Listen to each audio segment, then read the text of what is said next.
इस टॉपिक को लेके बच्चे बहुत ज्यादा टेंशन लेते हैं, बहुत ज्यादा टेंशन लेते हैं ग्राफ को लेके। और मैं बोलूं ना, ग्राफ बहुत सिंपल होता है। अगर आप एक चीज को समझ लो ना तो चीजें क्लियर हो जाएगी। तो इसीलिए मैंने डायरेक्ट आज बुक का पेज लाया, जिससे आपको डायरेक्ट यहां ही दिखा देता हूं। तो भाई टोटल इसके अंदर 5 हमें ग्राफ दिया हुआ है और यही ग्राफिकल मेथड से चीजों को हमें समझना है।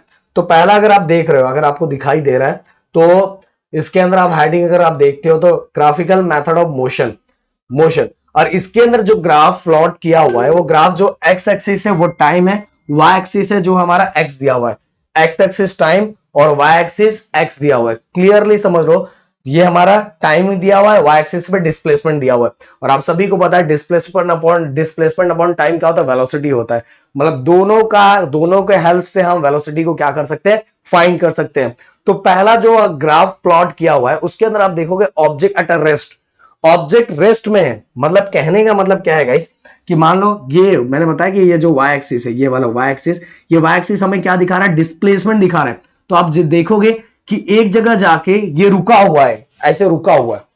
मतलब एक ही पॉइंट पे और पॉइंट पे आप सिंपल सी बात, अगर मैं यहां रुका हुआ हूं तो टाइम तो बढ़ रहा है, टाइम तो बढ़ रहा है ना।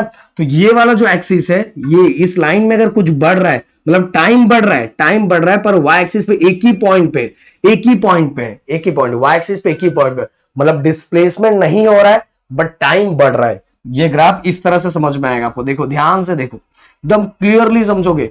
ये देखो, ये वाला पॉइंट सर ने बोला डिस्प्लेसमेंट, इस पॉइंट पे वो एक ही जगह पे, एक ही जगह, कलर मैं चेंज कर लेता हूं। हाँ, डिस्प्लेसमेंट एक ही जगह पे है बट सिंपल सी बात है टाइम बढ़ रहा है, इसीलिए ऐसा लाइन ड्रॉ किया हुआ है। तो जब भी ऑब्जेक्ट रेस्ट में रहे, तो हम इस तरह का ग्राफ यूज करते हैं। और डिस्प्लेसमेंट टाइम ग्राफ रहा तो एक पॉइंट पे वाई एक्सिस पे रहेगा और जो टाइम है वो आगे से बढ़ता हुआ दिखाई देगा। क्लियर। अब आगे चलते हैं दूसरे ग्राफ की तरफ। अगर हम आगे बढ़ेंगे तो दूसरा ग्राफ ये देखो, ऑब्जेक्ट विद यूनिफॉर्म वेलोसिटी,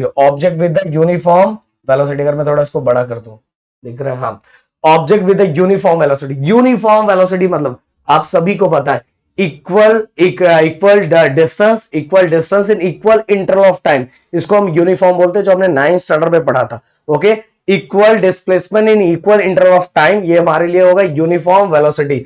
तो इसका कहने का मतलब क्या है कि 1 घंटे में भी उतना ही डिस्प्लेसमेंट होगा, सेकेंड घंटे में भी उतना ही डिस्प्लेसमेंट होगा, थर्ड घंटे में भी उतना ही डिस्प्लेसमेंट होगा। जब भी यूनिफॉर्म हो तो लाइन हमेशा क्या, स्ट्रेट ड्रॉ करते हैं। कैसा ड्रॉ करते हैं? जो ग्राफ हमारा बनेगा वो स्ट्रेट ग्राफ बनेगा।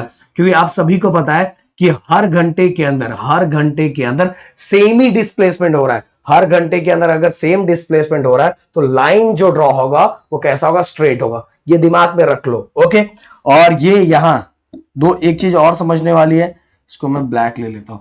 एक चीज और यहां समझने वाली है कि यहां क्या लिखा है, यूनिफॉर्म वेलोसिटी लिखा हुआ है। इसीलिए यहां जो ग्राफ में जो लाइन ड्रॉ होगा वो स्ट्रेट लाइन ड्रॉ होगा। और क्यों हो रहा है, मैंने बताया कि जो डिस्प्लेसमेंट हो रहा है वो हर घंटे, मतलब हर टाइम पे सेम डिस्प्लेसमेंट हो रहा है। मान लो 1 घंटे पे जितना होगा दूसरे घंटे में भी उतना होगा, तीसरे घंटे पे उतना ही होगा। यहां इसलिए जो ग्राफ ड्रॉ होगा वो कैसा ड्रॉ होने वाला है, स्ट्रेट लाइन। ऐसे हम करेंगे और यहां एक स्ट्रेट लाइन ग्राफ ड्रॉ कर लेंगे।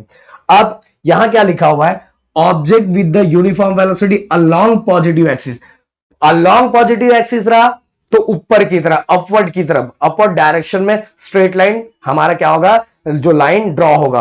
बट अगर गाइस इसका जस्ट उल्टा, ये देखो अब पढ़ो, ऑब्जेक्ट विद यूनिफॉर्म वेलोसिटी है, इसलिए एकदम स्ट्रेट लाइन ड्रॉ हो रहा है, क्योंकि यहां भी सेम ही हर टाइम के अंदर जो डिस्टेंस है वो सेम है। ओके, डिस्टेंस जो है वो सेम है, इसीलिए यहां जो लाइन ड्रॉ होगा वो कैसा होगा, स्ट्रेट लाइन ड्रॉ होगा। बट आप देखोगे कि ऊपर स्ट्रेट ऊपर की तरफ है और यहां कैसे नीचे की तरफ है। नीचे की तरफ क्यों है, देखो, object with uniform velocity along negative X axis.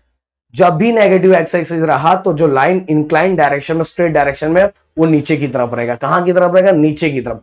समझ लो एकदम फिक्स करके, कहां रहेगा, नीचे की तरफ। अब दूसरा, इसके बाद ये देखो, ऑब्जेक्ट परफॉर्मिंग ऑसिलेटरी मोशन। मतलब अब अगर मैं यहां करके दिखाऊं आपको, तो ये मान लो हमारा पेंडुलम है, पहले ऊपर गया, ऊपर गया मतलब स्ट्रेट ऊपर जा रहा है मतलब पॉजिटिव, फिर नीचे आया, ऊपर गया, फिर नीचे गया, ऊपर गया, फिर नीचे गया, ऊपर गया, नीचे गया, मतलब ऊपर गया, नीचे, फिर ऊपर गया, फिर नीचे।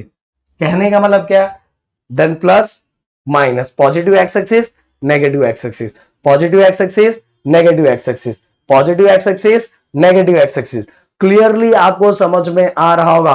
और डिस्प्लेसमेंट तो एक ही कवर कर रहा है ना, एक ही जगह पे है, वो जगह थोड़ी दूसरा आप चेंज कर रहे हैं, एक ही जगह पे बार बार, पॉजिटिव एक्स एक्सिस फिर negative X axis, positive X axis, negative X axis, displacement same है, इसलिए यहां एक ही पॉइंट है, एक ही पॉइंट है, बट एक बार positive X axis, negative X axis, positive X axis, negative axis, positive axis, negative, तो टाइम चेंज हो रहा है, टाइम चेंज हो रहा है, पर जगह एक ही है। आप देखो पेंडुलम यहां गया, फिर से अपनी जगह, फिर से अपनी जगह, फिर से अपनी, अपना जगह चेंज नहीं हो रहा है, इसलिए वाई एक्सिस पे एक ही पॉइंट पे है, एक बार ऊपर जा रहा है, एक बार नीचे जा रहा है, एक बार ऊपर जा रहा है, एक बार नीचे जा रहा है, एक बार ऊपर जा रहा है, एक बार नीचे जा रहा है, और टाइम बढ़ रहा है, इसलिए along x axis, along axis बढ़ता हुआ दिखाई दे रहा है, बट सेम ही डिस्प्लेसमेंट है, इसलिए यहां एक ही पॉइंट पे दिखा रहा है। ऊपर नीचे क्यों दिखा रहा है मैंने बताया, एक बार ऊपर पेंडुलम गया, जो पेंडुलम का बॉब ऊपर गया, देन नीचे गया, पॉजिटिव नेगेटिव नेगेटिव, ओके। तो ये हो गया हमारा ऑसिलेटरी मोशन का।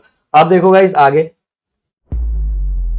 Object in non uniform motion. Non uniform motion मैंने पहले बता दिया कि भाई ये डिस्टेंस इक्वल नहीं होगा, डिस्टेंस इक्वल नहीं होगा। देखो यार, ये देखो, देखो पहले यहां डिस्टेंस इतना है, देन इतूसा हो गया, देन इतना है, देन इतूसा हो गया। कहने का मतलब देखो, पहला अगर मैं लाइन ड्रॉ करने जाऊं, टाइम और ये डिस्टेंस को कनेक्ट करूं तो ऐसा बन रहा है, फिर ये दूसरा यहां बन रहा है, तीसरा यहां बन रहा है, और चौथा यहां बन रहा है। तो भाई अगर मैं ऊपर और नीचे, ऊपर और नीचे को अगर मैं कनेक्ट करूं, अगर मैं कनेक्ट करूं, ये देखो तीनों कनेक्ट थोड़ी हो रहा है, एक का सेंटर यहां है, एक का सेंटर यहां है, और एक का सेंटर यहां, एक का सेंटर यहां, तो वहां स्ट्रेट लाइन थोड़ी ड्रॉ हो रहा है, स्ट्रेट लाइन ड्रॉ हो रहा है नहीं, स्ट्रेट लाइन ड्रॉ नहीं हो रहा है। समझ में आया क्यों स्ट्रेट लाइन ड्रॉ नहीं हो रहा है, क्योंकि ये क्या है, नॉन यूनिफॉर्म, नॉन यूनिफॉर्म। अगर मैं यहां ड्रॉ करना चाहूं तो ये कैसा बने, कर्व बनेगा, ये देखो ऐसा, इसका पॉइंट ये है, इसका पॉइंट ये है, इसका पॉइंट ये है, और इसका पॉइंट ये है, इसीलिए यहां से ऐसा कर्व बनेगा, ये देखो ऐसा, ऐसा, ऐसा एक कर्व बना, और फिर कर्व जहां से बना हुआ वहां से मैं क्या करूंगा, एक स्ट्रेट लाइन ड्रॉ करूंगा। ऐसा क्यों हुआ, बिकॉज जो मोशन है, जो डिस्प्लेसमेंट है, वो सेम नहीं है, वो सेम नहीं होने के कारण हर जगह देखो, पहले यहां डिस्प्लेसमेंट इतना हुआ, इसीलिए ये पॉइंट हर जगह मैच नहीं कर रहा है, इसका पॉइंट ये है, इसका पॉइंट ये, तो स्ट्रेट लाइन थोड़ी बन रहा है, ओके। पहला और लास्ट वाला मैच हो रहा है, बाकी सब, इसलिए हमने यहां से कर्व बनाया, अब कर्व बनाने का, कर्व जहां बना वहां स्ट्रेट लाइन ड्रॉ कर दिया। समझ में आए, इससे हमें पता चला ये नॉन यूनिफॉर्म मोशन है। अब आगे चलते हैं, अगला भी देख लेते हैं हम लोग। ये देखो, ये एक्सेलरेशन का है, और एक्सेलरेशन के बारे में ऑलरेडी अपनी बातें हो चुकी है।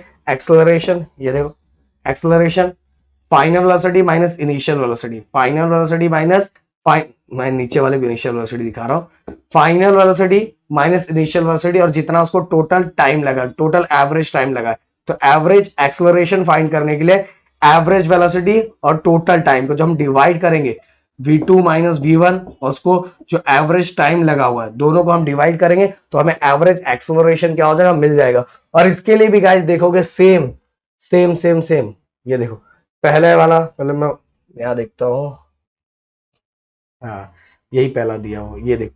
अब एक्सेलरेशन की बात हो रही, किसकी बात हो रही है, एक्सेलरेशन। अब जब एक्सेलरेशन की बात हो रही है तो सिंपल सी बात है, सिंपल सी बात है कि हम वेलोसिटी की बात करेंगे। जैसे ऊपर से वेलोसिटी की बात थी तो सब में डिस्प्लेसमेंट ग्राफ था, इसमें कौन सा ग्राफ होगा, वेलोसिटी टाइम ग्राफ होगा। कौन सा ग्राफ होगा, वेलोसिटी टाइम। देखो velocity time graph, velocity time graph है।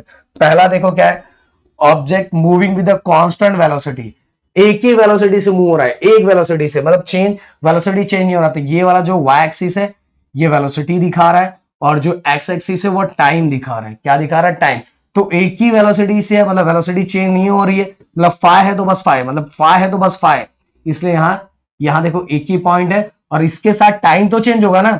देखो वेलोसिटी चेंज नहीं हो रही है, वेलोसिटी अपने जगह पे ही है। ये वेलोसिटी लाइन है, तो वेलोसिटी 5 मीटर पर सेकंड है, तो 5 मीटर पर सेकंड ही वही है, बट मैं रुका हुआ तो टाइम तो चेंज हो रहा है ना, इसीलिए एक स्ट्रेट लाइन ड्रॉ किया हुआ। समझ में आए? तो ये दोनों टाइम में कितना टोटल वेलोसिटी कितनी चेंज हुई, ये हम क्या करेंगे, फाइंड करेंगे। यही हमारा जो ग्राफ है, object moving with the constant velocity. Okay, constant velocity मतलब वेलोसिटी चेंज नहीं हो रही है। अब देखो, अभी प्रदीप सर ने जो चीजें बताई थी, पॉजिटिव एक्स एक्सिस मतलब लाइन, ये positive X axis uniform acceleration. Uniform acceleration मैंने मतलब पहले ही बता दिया था, यूनिफॉर्म एक्सेलरेशन मतलब equal velocity, in equal interval of time, equal velocity in equal interval of velocity. Her time में क्या होगा, चेंज सेम होगा, और हर टाइम में जब वेलोसिटी सेम होगा, इसलिए जो लाइन ड्रॉ होगा वो स्ट्रेट लाइन ड्रॉ होगा। कैसा? स्ट्रेट लाइन ड्रॉ होगा, और ऊपर की तरफ इसलिए ड्रॉ हो रहा है क्योंकि पॉजिटिव एक्स एक्सिस है। क्या ये पॉजिटिव एक्स एक्सिस? अब जस्ट इसका उल्टा देख लो, ये देखो, object moving with the velocity, यहां कनेक्ट किया हुआ है, यूनिफॉर्म ही है ना, ये देखो यूनिफॉर्म है, यूनिफॉर्म, इतने में पहला इतना वेलोसिटी, इतने में इतना वेलोसिटी, टाइम इतना लगा, तो वेलोसिटी का पॉइंट टाइम का बोला, बस ऐसे कनेक्ट कर लिया है। देन इसके बाद दूसरा, टाइम इतना लगा हुआ है, फिर इसके बाद टाइम इतना है, वेलोसिटी को इधर मैंने ऐसे कनेक्ट किया, सॉरी एक मिनट, ये टाइम इतना लगा हुआ है और टोटल वेलोसिटी कितनी हो गई है, इतना। देन दूसरा, टाइम इतना है, वेलोसिटी यहां पहुंची है, तो इतना। अब ये दोनों लाइन जहां मैच कर रही है, दोनों लाइन जहां मैच कर रही है, वहां से हमने क्या कर रहे हैं, एक स्ट्रेट लाइन ड्रॉ कर लिया। सेकेंड T2 का वेलोसिटी भी 2 होगा, इसलिए हमने ऐसा ड्रॉ किया। ओके, देन T1 यहां पहुंचा है और वेलोसिटी यहां पहुंचा है, तो एक यहां से स्ट्रेट लाइन ड्रॉ करेंगे, यहां से स्ट्रेट लाइन, तो दोनों जहां मैच कर रहा है वहां से हमने एक लाइन ड्रॉ कर लिया। बट गाइस, बट ये देखो, वेलोसिटी V1 हुई, फिर V2 हुई, ऊपर से नीचे आ रहा है, मतलब क्या हो रहा है, डिक्रीज हो रहा है, वेलोसिटी क्या हो रहा है, डिक्रीज हो रहा है। इसीलिए object moving with the velocity with negative uniform acceleration, मतलब वेलोसिटी क्या हो रही है, डिक्रीज हो रही है। पहले V1 फिर V2 और कम हो गया, V1 ज्यादा था, V2 क्या हो गया, कम हो गया, इसलिए नीचे की तरफ है। और ऊपर अगर आप देखोगे तो यहां क्या, V2 ऊपर, V1 कम था, V2 ज्यादा हो गया, ऊपर V2 हो गया ना, तो वैल्यू पहले कम थी फिर ज्यादा होगी, तो ये बढ़ रहा है, इसलिए लाइन ऊपर की तरफ गया। यहां लाइन कहां गया, नीचे की तरफ गया, क्योंकि वेलोसिटी क्या हो रही है, कम हो रही है। पहले V1 था और V2 और अब नीचे आ गया ना, ऊपर जाता तो बढ़ता, V1 ऊपर है और V2 नीचे है, मतलब वैल्यू क्या हो गई, कम हो गई। समझ में? क्योंकि यहां जीरो के पास देखो, V1 ऊपर है और V2 नीचे आ गया, मतलब ये जीरो के नजदीक आ रहा है, मतलब V2 की वैल्यू कम हो रही है, मतलब वेलोसिटी डिक्रीज हो रही है, इसलिए यहाँ जो ग्राफ बन रहा है वो डाउनवर्ड डायरेक्शन में बन रहा है। Okay, negative acceleration. अब देखो यहाँ, सो भाई अब आ जाते हैं हम नॉन यूनिफॉर्म में पहले ही बता दिया कि ग्राफ में ना स्ट्रेट लाइन अपवर्ड डायरेक्शन में होगा पॉजिटिव, ना तो डाउनवर्ड डायरेक्शन में होगा, क्योंकि नॉन यूनिफॉर्म में गाइस क्या होता है कि हर टाइम जो अनइक्वल वेलोसिटी होती है, अनइक्वल वेलोसिटी होने के कारण जो ग्राफ जो बनता है, ग्राफ हमारा स्ट्रेट लाइन नहीं बनता, कैसा बनता है, कर्व बनता है। ओके, कर्व मैंने ऊपर करके दिखाया, सेम वहां यहां भी वही है, बस वहां क्या था, डिस्प्लेसमेंट और टाइम था, यहाँ क्या है, वेलोसिटी और टाइम, क्योंकि हमें एक्सेलरेशन की बात कर रहे हैं, इसलिए यहाँ वेलोसिटी और टाइम है। इसीलिए यहाँ जो ग्राफ बन रहा है, कर्व बन रहा है, स्ट्रेट लाइन नहीं बन रहा है। क्यों नहीं बन रहा है? क्योंकि ये नॉन यूनिफॉर्म एक्सेलरेशन है। तो भाई यहाँ पूरी चीजें मैंने बता दी और दिमाग में आपके फिट भी हो गया होगा। अगला कल मैं ये बताऊंगा, ये वैसे आपको पता भी है, हमने 9th स्टैंडर्ड में पढ़ा है, Newton first equation of motion, Newton second equation of motion and third equation of motion, ये हम कल करेंगे। तो मिलते हैं नेक्स्ट वीडियो में। Thank you so much guys, जय हिंद दोस्तों।